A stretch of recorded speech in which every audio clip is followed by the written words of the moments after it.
주님께서 여러분과 함께 또한 사제의 영과 함께 마테오가 전한 거룩한 복음입니다. 주님 영광 받으소서.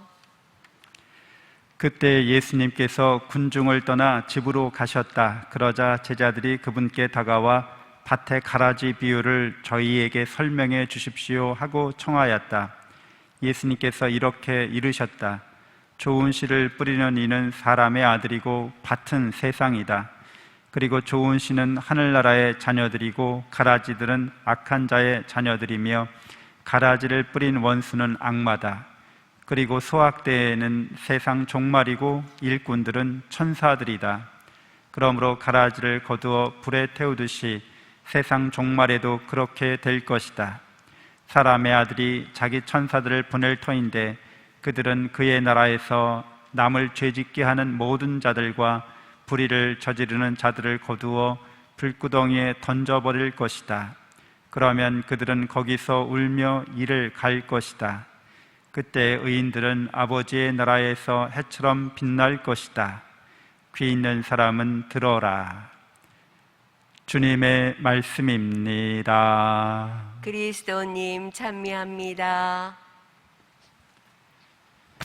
찬미 예수님 하나님의 복동이 사랑합니다. 사랑합니다. 네, 우리는 세상을 바라볼 때, 세상을 이해하고자 할 때 하나님의 사랑의 창조 안에서 그렇게 합니다.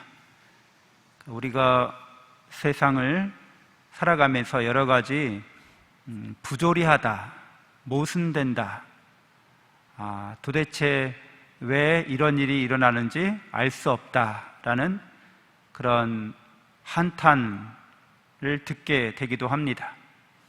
그래서 하나님의 사랑의 눈으로 세상을 바라보지 않으면 세상은 그야말로 고통의 바다에 불과합니다. 세상은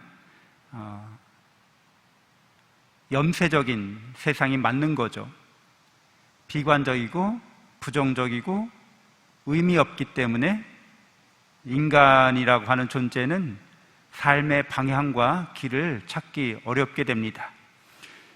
구약 성경에서 이런 세상에 대한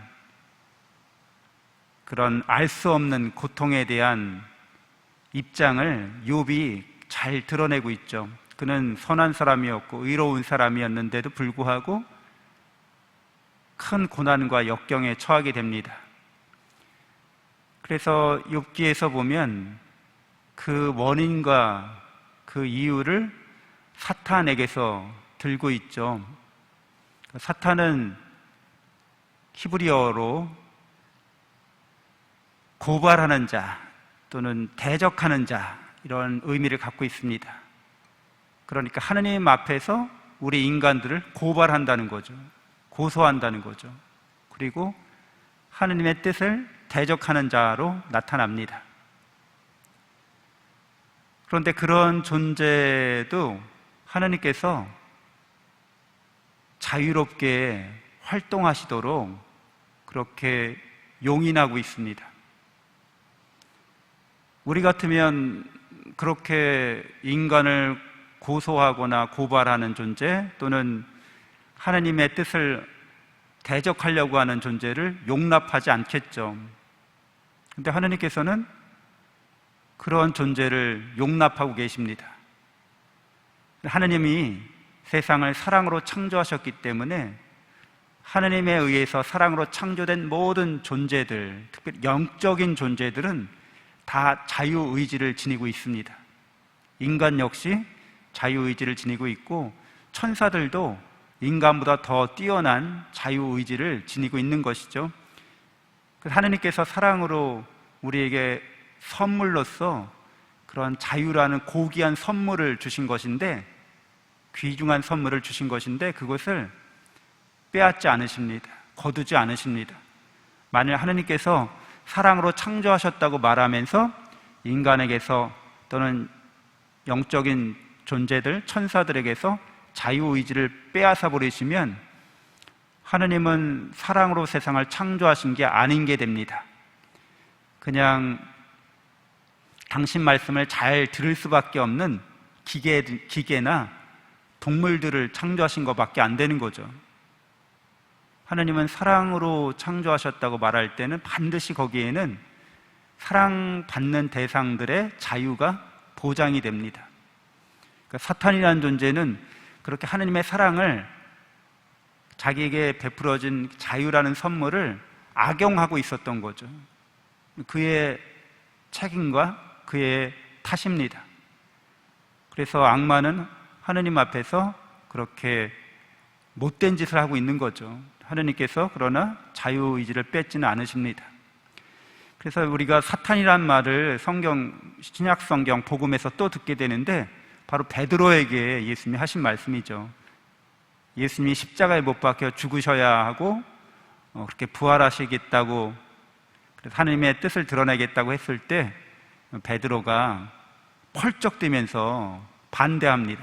그래서 예수님이 사탄아 물러가라 이렇게 얘기하시는데, 본래 뜻은 예수 그리스도의 앞길을 가로막는 자라는 뜻인 거죠. 예수님이 가시고자 하는 길을 가로막고 있다는 거예요. 못 가게 하려고 한다는 거죠. 그래서 사탄이라고 말씀하시는 거고, 물러가라는 말을 직역하면 내 뒤로 물러서라라는 뜻이 됩니다. 그러니까 앞을 가로막지 말고 예수님의 뒤에 가서 예수님이 가시는 길을 따라오라는 말씀입니다. 그래서 우리는 이 세상에서 죄를 경험하고 악을 또한 목도하게 됩니다. 그리고 죽음에 이르는 고통을 겪게 됩니다. 근데 이러한 모든 것들이 하느님의 통제 안에 있다는 거죠. 하느님께서 사랑으로 인간들에게, 영적인 존재들에게 주신 그 자유로 말미암아 죄악과 죽음이 발생하게 되었습니다. 역설적이게도 하느님은 선하신 분인데도 불구하고 선한 것을 당신의 피조물들에게 주셨는데, 피조물들이 그 선한 것을 받아서 악을 자행하는 거죠. 하느님께서 그렇다고 그런 악을 자행하는 자들의 자유를 빼앗아 버리시면 더 이상 사랑은 성립하지 않기 때문에 하느님께서는 인간들의, 영적인 존재들의 그런 죄악을 너그럽게 용서하십니다. 오늘 제1독서에서도 당신은 자비하고 너그러운 하느님이시다 이렇게 말씀하고 계시는 거죠. 천대에 이르기까지 그렇게 자애를 베푸신다는 겁니다. 그럼 죄악은 어떻게 할 것이냐? 죄악으로 말미암은 고통은 어떻게 할 것이냐? 벌하지 않은 채 내버려 두지는 않으신다고 말씀하시면서 3대, 4대까지, 평균하면 3.5가 되겠죠? 3.5세대까지 벌하신다 이렇게 얘기가 나옵니다.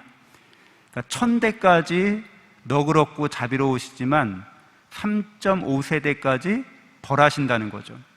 그러니까 자비가 훨씬 더 크죠. 1000대 3.5니까 비교할 수 없을 정도로 하느님은 자비롭고 너그러우셔서 당신의 선하고 좋은 것을 우리에게 다 베풀어 주시는 분이신데요, 인간이 행하는 하느님이 주신 선물을 악용해서 일으키는 그런 죄에 대해서, 악에 대해서 바로잡아 주신다는 거죠.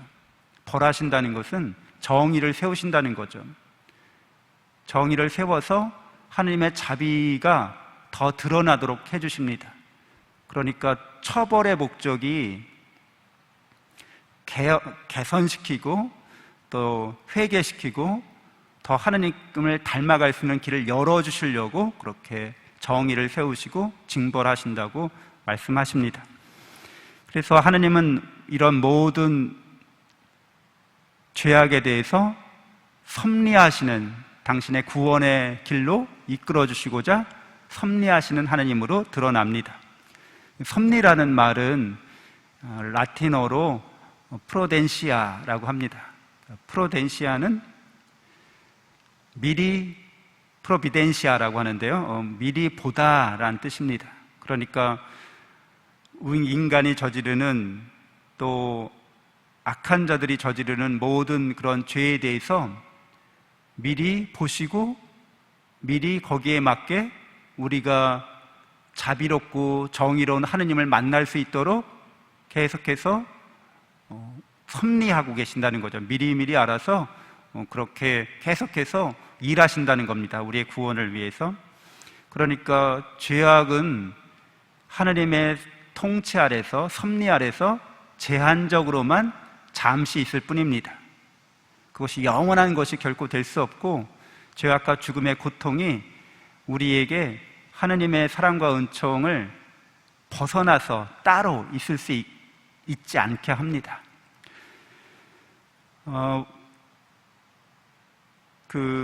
아우구스티노 성인은 처음에 그리스도교로 개종하기 이전에는 마니교 신자였죠. 그러니까 선과 악의 신이 따로 있다고 생각했던 겁니다. 그래서 선신과 악신이 서로 싸우고 있다고 그렇게 여겼던 거죠. 인간들이 어느 편을 드느냐에 따라서 승패가 갈라진다고 그렇게 믿고 있었습니다. 그러나 그리스도교로 개종한 이후에는 하느님께서 악마와 지옥마저도 통치하시고 다스리는 분이라고 그렇게 올바른 신앙을 고백하게 되었습니다. 그러니까 악의 문제는 항상, 그리고 악으로 인한 고통의 문제는 하느님이 선하시기 때문에, 우리를 사랑하시기 때문에 일어나는 일들이라고 말씀드릴 수 있습니다. 그러니까 악이라고 하는 것 그 자체는 선이 없으면 있을 수 없는 거라는 거죠. 죄라는 것은 사랑이 없으면 있을 수 없는 거라는 거죠. 죽음이라는 것도 영원한 생명이 없으면 있을 수 없는 거라는 겁니다. 그러니까 죄악과 죽음, 이 고통의 문제는 하나님의 사랑과 은총으로 말미암은 것인데, 그 자체로 죄악과 죽음과 이런 거기에 이르는 이 모든 고통들이 그 자체로 있는 건 아니라는 거예요. 기생해서 있다는 거죠. 요즘에 바이러스가 창궐하고 있는데, 바이러스도 그 자체로는 있을 수가 없습니다. 그러니까 건강한 몸에 숙주에 달라붙어서만 자기 복제를 하는 거죠. 그러니까 죄악과 죽음도 그 자체로 있을 수 없는 것이기 때문에 하느님의 사랑과 은총 안에 놓여져 있을 뿐이라는 겁니다. 우리는 세상 살아가면서 어렵고 힘든 일을 겪을 때 이 또한 지나가리라는 것을, 그리고 하느님의 사랑과 은총만이 언제나 우리 앞에 있고 충만되고 또 섭리하시는 그분께서 우리에게 영원한 생명과 행복을 주실 것이라는 것을, 아니 이미 주셨다는 것을 확신하면서 이런 모든 어려움들을 잘 극복해 나갈 수 있어야겠습니다. 잠시 눈을 감고 기도하겠습니다.